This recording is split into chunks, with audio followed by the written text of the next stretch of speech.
অসমত অসমীয়া ভাষা সকলোৱে গ্ৰহণ কৰিব লাগিব। এইটো আমাৰ মাতৃভাষা। এই মাতৃভাষাক আমি সকলোৱে মৰ্যাদা দিবই লাগিব। মাননীয় প্ৰধানমন্ত্ৰী নৰেন্দ্ৰ মোদী ডাঙৰীয়াৰ নেতৃত্বত আজি ভাৰতবৰ্ষৰ বিশ্বৰ অন্যতম শক্তিশালী ৰাষ্ট্ৰ হিচাপে চিহ্নিত হৈছে আৰু তেখেতে যোৱা 11 বছৰে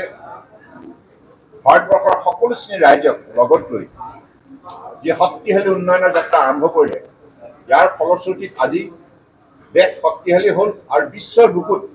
এটা সুকীয়া আসন ভাৰতবৰ্ষই দখল কৰিবলৈ সক্ষম হ'ল। আপোনালোকে নিজেও দেখিছে মাননীয় প্ৰধানমন্ত্ৰী ডাঙৰীয়াৰ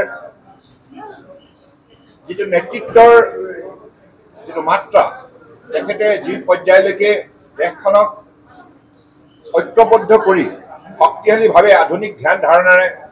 নেতৃত্ব প্ৰদান কৰিলে, সুশাসন ব্যৱস্থা প্ৰৱৰ্তন কৰিলে, সৰ্বসাধাৰণ ৰাইজক শক্তি প্ৰদান কৰিলে,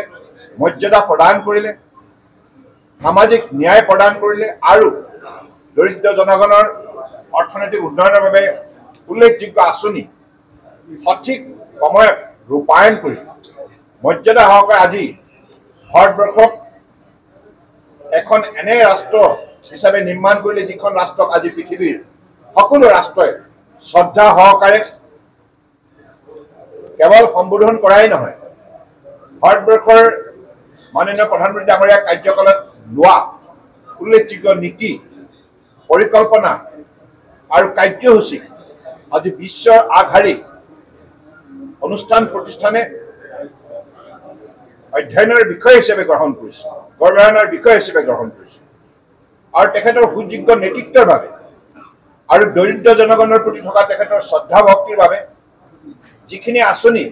দৰিদ্ৰ জনগণক শক্তিশালী কৰাৰ বাবে তেখেতে হাতত লৈছিল, প্ৰতিখন আঁচনি সফল ৰূপায়ণৰ বাবে আজি 25 কোটি দৰিদ্ৰ সীমাৰেখাৰ তলত অৱস্থান কৰা লোকে আজি তাৰ পৰা পৰিত্ৰাণ পালে, আৰ্থিকভাৱে সবল হ'ল আৰু যোৱা দিনবিলাকত পূৰ্বৰ চৰকাৰে দীৰ্ঘদিন শাসনত থাকিও তেখেতসকলে কিন্তু 55 বছৰ শাসনত থাকিও তেখেতসকলে এইখিনি পৰিৱৰ্তন আনিব নোৱাৰিলে। মাননীয় প্ৰধানমন্ত্ৰী ডাঙৰীয়াৰ সততা, নিষ্ঠা, দক্ষতা, দৃঢ়তা, একাগ্ৰতা আৰু সকলোকে লগত লৈ এক ভাৰত শ্ৰেষ্ঠ ভাৰত মন্ত্ৰৰে আত্মনিৰ্ভৰ কৰাৰ বাবে আজি ভাৰতবৰ্ষতে উৎপাদিত সামগ্ৰী আজি বিশ্ব বজাৰ মৰ্যাদা সহকাৰে দখল কৰিবলৈ সক্ষম হৈছে। গতিকে মই ভাবোঁ যে আজি এইটো এটা সুবৰ্ণ সুযোগ। অসমেও আগন্তুক দিনত অসমৰ যুৱক যুৱতীসকলেও এই নিযুক্তিৰ ক্ষেত্ৰত বহু সুবিধা লাভ কৰিছে আৰু তেখেতসকলেও আগন্তুক দিনত দৃঢ়তাৰে মাননীয় প্ৰধানমন্ত্ৰী ডাঙৰীয়াই যি পথেৰে আগুৱাই যোৱাৰ বাবে আহ্বান জনাইছে, সেই পথেৰে তেখেতসকলেও সফলতা আগুৱাই যাওক, তাকে কামনা কৰিছোঁ। এটা গুৰুত্বপূৰ্ণ বিষয় উচ্ছেদ চলি আছে, সমান্তৰালকৈ আজি কিছুদিন মৰ্যাদা সহকাৰে জীৱন জীয়াই থকাৰ যিটো পৰিৱেশ নিৰ্মাণ কৰিলে, পৰিৱেশ প্ৰদান কৰিলে, তাৰ ফলত আজি তেখেত ভাৰতবৰ্ষতেই আটাইতকৈ লোকপ্ৰিয় নহয়, বিশ্বৰ বুকুত আটাইতকৈ লোকপ্ৰিয় নেতা হিচাপে পৰিগণিত হৈছে নৰেন্দ্ৰ মোদী ডাঙৰীয়া। গতিকে আজি আমিও এই নেতৃত্বৰ পৰা আমি বহু শক্তি আয়ত্ব কৰিবলৈ সক্ষম হৈছোঁ অসম তথা উত্তৰ পূৰ্বাঞ্চল। গতিকে আজি যুৱ শক্তিক তেখেতে বিভিন্ন কাৰ্যসূচীৰ যোগেদি শক্তিশালী কৰাৰ বাবে যিখিনি প্ৰয়াস কৰিছিল, আজি সেইখিনি কাম আজি সফল হৈছে। আজি ইয়াৰ পূৰ্বতে এনেধৰণে শৃংখলাবদ্ধভাৱে প্ৰধানমন্ত্ৰীৰ হাতৰ পৰা কোনোৱে নিযুক্তি পোৱা নাছিল। আজি যিসকলক নিযুক্তি দিয়া হৈছে, লক্ষ লক্ষ যুৱক যুৱতীক, দক্ষতা সম্পন্ন যুৱক যুৱতীক, আৰু এই নিযুক্তি পত্ৰ পোৱা যুৱক যুৱতীসকলক তেখেতে ৰাষ্ট্ৰ নিৰ্মাণৰ বাবে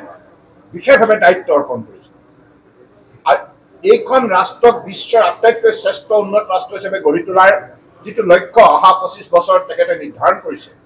এই লক্ষ্যত উপনীত হ'বৰ বাবে আজি লক্ষ লক্ষ ৰোজগাৰ মেলাৰ যোগেদি যিসকলে আজি নিযুক্তি লাভ কৰিছে, তেখেতসকলেও এই যাত্ৰাৰ উল্লেখযোগ্য অংশীদাৰ আৰু তেখেতসকলৰ তৰফৰ পৰা উল্লেখযোগ্য বৰঙণি আজি ভাৰতবৰ্ষে কামনা কৰে। আজি মাননীয় প্ৰধানমন্ত্ৰী ডাঙৰীয়াই এই বক্তব্যত এই কথাও তেখেতে উল্লেখ কৰিছে আৰু ষ্টাৰ্টআপ হওক বা অন্যান্য অটোমোবাইল হওক ডিফেন্স প্ৰডাক্ট হওক আজি বহু উৎপাদনৰ ক্ষেত্ৰত পূৰ্বৰ কংগ্ৰেছ চৰকাৰে তেখেতসকলে বিদেশৰ পৰা কেৱল বিভিন্ন ধৰণৰ বয় বস্তু ক্ৰয় কৰিছিল ইম্পৰ্ট কৰিছিল কিন্তু এতিয়া ট্ৰান্সফৰমেশ্যন আজি মোদী ডাঙৰীয়া সম্ভৱ কৰি তুলিছে ভাৰতবৰ্ষৰ জনগণক তেখেতসকলৰ মাজত থকা ব্যক্তিত্ব থকা শক্তি দক্ষতা দৃঢ়তা